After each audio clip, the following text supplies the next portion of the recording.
স্বাধীনতার পরে সীমান্তের সবচেয়ে বড় যুদ্ধটি আমাদের দেশে সংগঠিত হয়েছিল। সেদিন 18 এপ্রিলের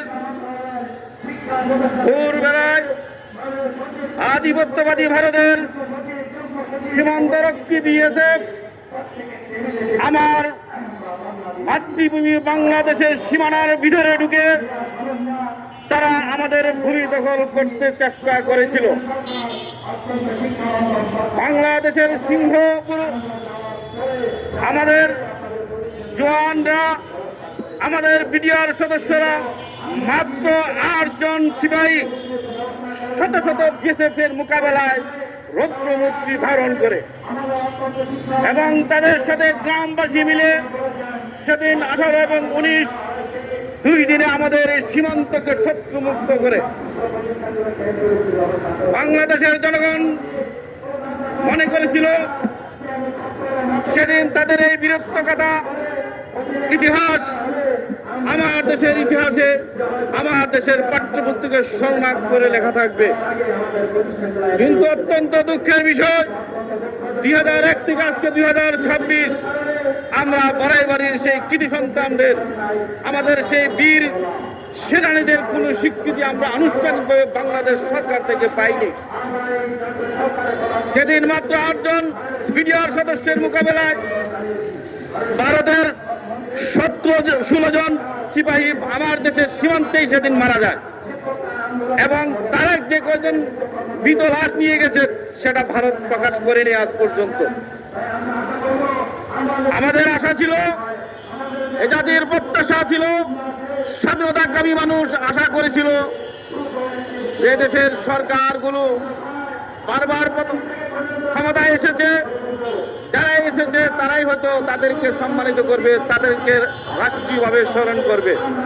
অত্যন্ত দুঃখের বিষয়, 2001-এর সরকার, পরবর্তীতে তত্ত্বাবধায়ক সরকার, পরবর্তীতে খুনি ফ্যাসিস্ট হাসিনার সরকার এবং তারপরে 5ই আগস্ট 2024-এর পরে অন্তর্বর্তী সরকার কেউ সেটাকে আর মূল্যায়ন করেনি।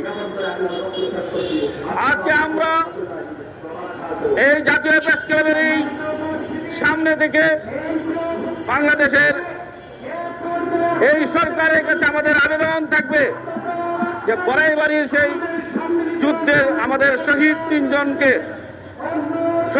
জন সিপাহীকে রাষ্ট্রীয়ভাবে স্বীকৃতি এবং মূল্যায়ন করতে হবে এবং আমাদের জাতীয় পাঠ্যপুস্তকে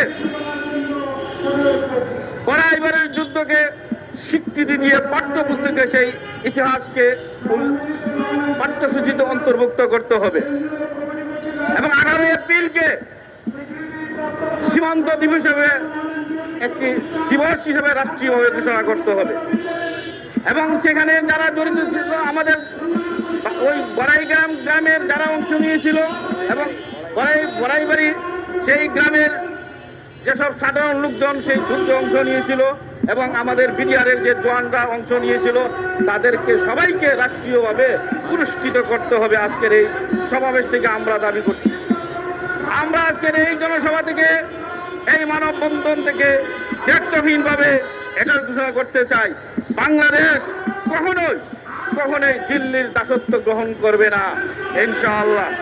আমরা 5ই আগস্ট 2024-এ এদেশ থেকে দিল্লির দাসত্বকে ঝাড়ু দিয়ে বিতরণ করেছি দেশ থেকে। আমরা এও বলতে চাই, দিল্লির জায়গায় কেউ যদি ওয়াশিংটন বেইজিংকে আনতে চায় সেটা সম্ভব হবে না ইনশাআল্লাহ। এদেশের স্বাধীনতাকামী মানুষ দিল্লিকে যেরকম দিল্লির দাসত্ব মানে নেই, ওয়াশিংটনের দাসত্ব মানবে না। বাংলাদেশ আজীবন একটি স্বাধীন চেতা দেশ, স্বাধীন রাষ্ট্র। বাংলাদেশ স্বাধীন থাকবে ইনশাআল্লাহ। এই বলে আমার বক্তব্য শেষ করছি।